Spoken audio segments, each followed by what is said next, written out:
Shalom, salam damai sejahtera bagi semua pendengar setia Radio Suara Sangkakala 107,9 FM, The Voice of Restoration.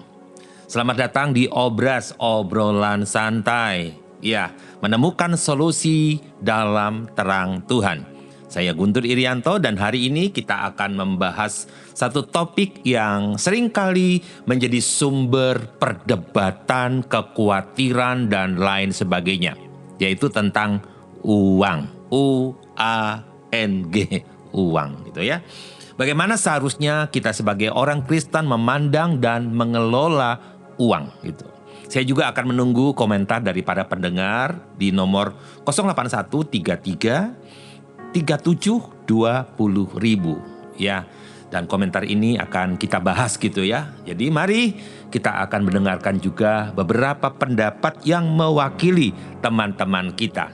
Baik, menurut Anda bagaimana pandangan Bible tentang uang?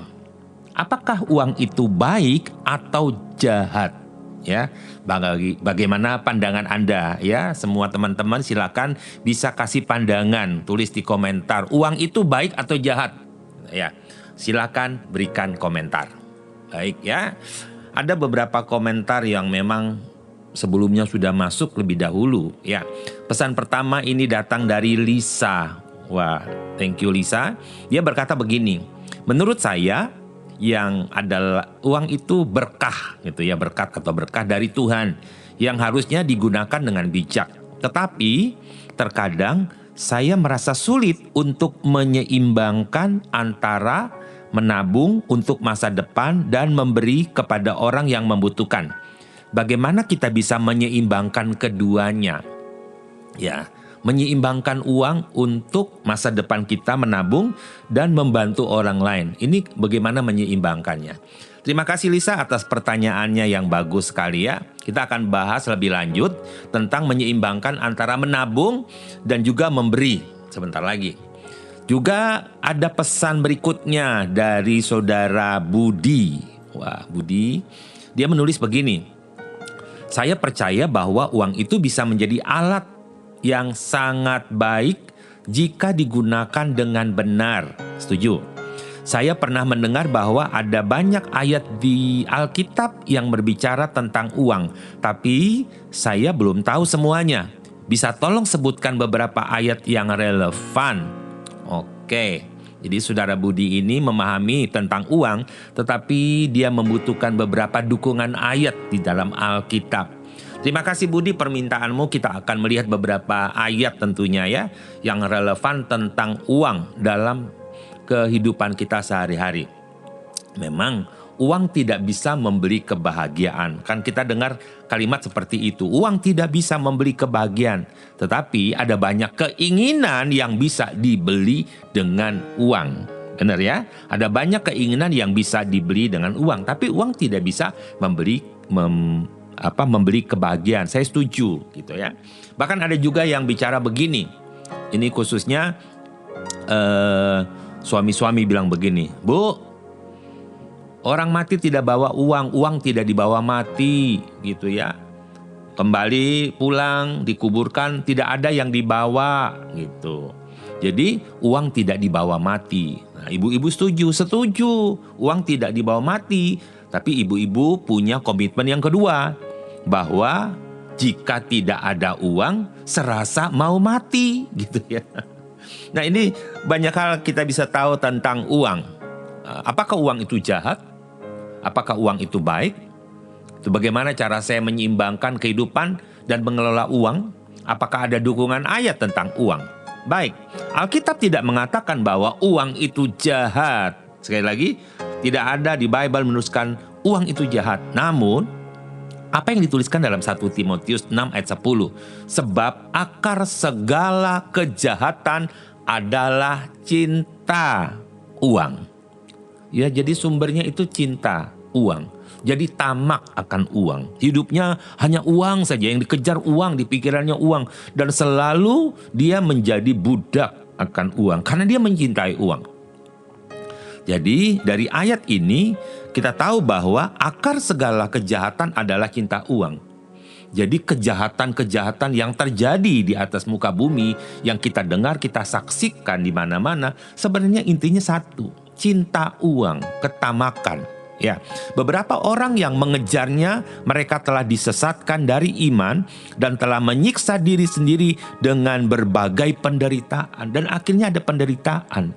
Ya, disesatkan. Jadi mereka tidak lagi fokus kepada Kristus Tuhan, tapi fokusnya kepada uang tadi. Jadi uang bisa menjadi alat yang jahat atau baik, itu bergantung bagaimana kita menggunakannya. Sekarang kita kenal ada program yang disebut dengan AI. Wah, ini bagus sekali. Ini luar biasa gitu ya. Tapi di tangan orang, AI ini, programnya, aplikasinya, itu bisa dibuat jadi sebuah kejahatan. Tapi di tangan orang baik dibuat menjadi sebuah aplikasi dan program-program yang bagus yang bisa mendukung cara kerja mereka. Ada sebuah istilah bilang begini, waktu itu adalah uang. Jadi waktu itu uang. Waktu jika dipergunakan menghasilkan uang.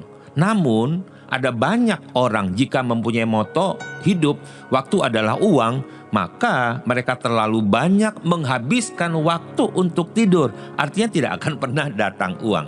Nah, saya akan menyampaikan satu kisah inspiratif yang saya pernah baca.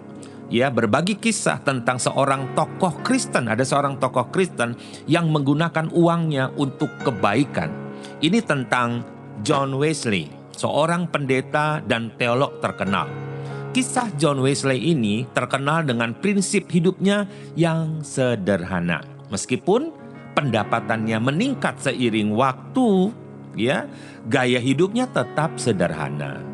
Dan sebagian besar uangnya itu dia pergunakan untuk membantu orang-orang miskin. Gitu ya.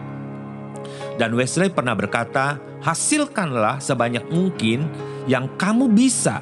Simpan sebanyak mungkin yang kamu bisa. Dan berikan sebanyak mungkin yang kamu bisa. Ada 3 pernyataan, hasilkan sebanyak mungkin yang kamu bisa.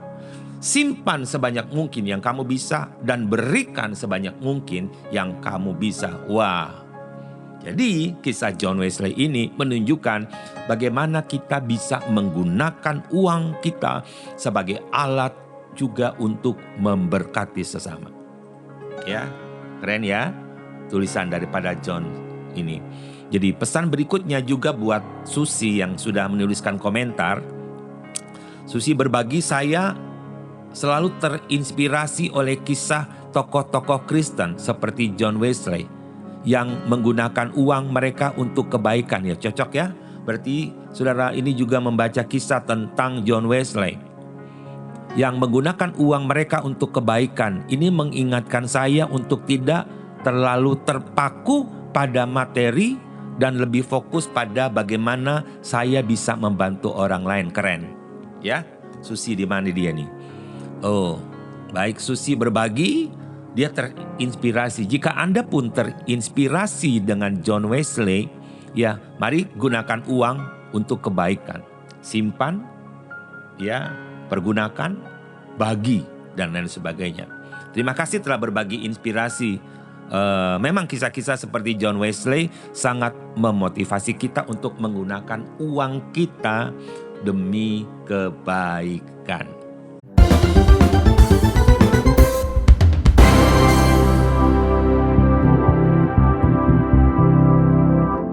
Pernahkah Anda melihat orang yang sedih hidupnya padahal ia mempunyai banyak uang?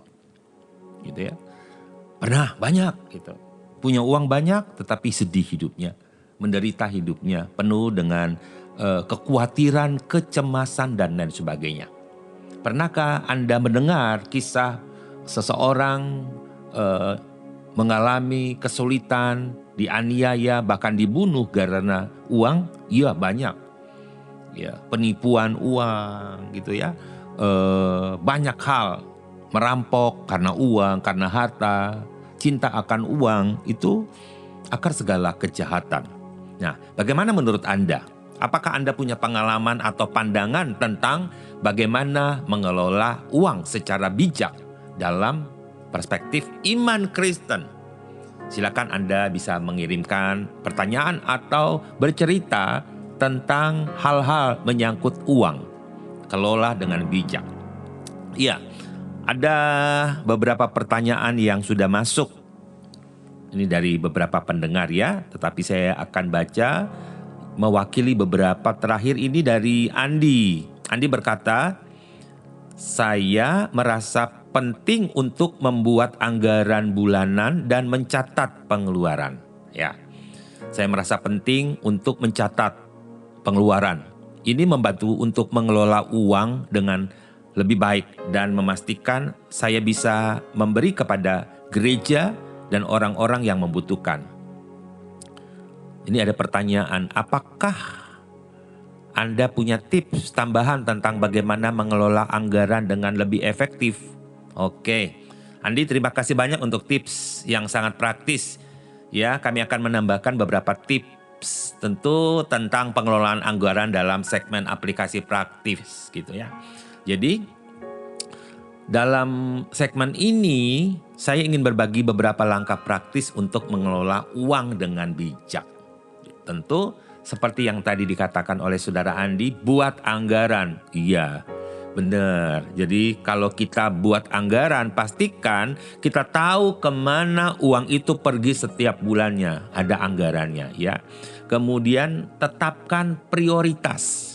Dahulukan kebutuhan daripada keinginan. Nah ini dia, biasanya orang mendahulukan keinginannya. Ingin ini, ingin beli, ingin baju, ingin sepatu, ingin tas, ingin HP yang terbaru, ingin apa lagi. Semua keinginan itu didahulukan, padahal sebenarnya dahulukan kebutuhan. Tetapkan prioritas, mana yang lebih dahulu. Kemudian sekarang bagaimana jika kita tergerak untuk memberi? Jadi Bible mengajarkan kepada kita untuk memberi dengan hati yang gembira atau sukacita, dengan hati yang rela dan sukacita. Dalam 2 Korintus 9 ayat 7 kita bisa menemukan bagaimana Bible mengajar kepada kita untuk beri dengan hati yang rela, dengan hati yang sukacita. Percaya kepada Tuhan bahwa Ia sumber segala sesuatu. Percaya bahwa Tuhan pasti mencukupkan segala kebutuhan kita. Ya, Dia sanggup mencukupkan segala kebutuhan kita melebihi daripada apa yang kita minta dan doakan dan kita pikirkan. Filipi 4 ayat 19 menerangkan tentang bagaimana kita percaya kita punya Yesus Tuhan yang sangat mengasihi kita. Jadi, saya katakan seperti ini. Uang adalah alat, bukan tujuan. Tujuan kita bukan uang. Uang itu alat. Jadi, jika uang itu adalah alat, gunakanlah uang dengan bijak dan jadikan berkat bagi sesama. Ya, banyak orang sedang sakit. Buat saudara-saudara yang sedang mendengarkan program ini dan mungkin Anda sedang terbaring sakit. Ya, memang uang dibutuhkan untuk pembiayaan rumah sakit. Tapi ingat bahwa Tuhan adalah sumber segala sesuatu. Tuhan sanggup menyembuhkan Anda, Tuhan sanggup memulihkan, Tuhan sanggup menyembuhkan dan mengangkat segala kelemahan sakit penyakit Anda dengan kuasanya yang tidak pernah berubah. Baik dulu, sekarang, sampai selama-lamanya. Uang itu adalah alat, bukan tujuan. Uang itu tidak perlu kita cinta, uang itu tidak perlu kita kejar. Tapi dengan prioritas kita kepada Yahweh, Tuhan Sebaot, Yahweh semesta alam yang maha kuasa, maka kita percaya di dalam Yesus Kristus Tuhan, maka Dia sanggup mencukupi segala keperluan kita. Bahkan kita juga membaca, jangan kamu khawatir akan apa yang kamu makan, minum, dan pakai. Semua dicari oleh bangsa-bangsa. Tetapi Tuhan tahu memberkati kita dengan berkat-berkat seperti itu. Baik ya, memang uang tidak bisa membeli kebahagiaan, tetapi kita juga harus bijaksana mengelola uang kita dengan baik. Oke, terima kasih telah mendengarkan episode kali ini.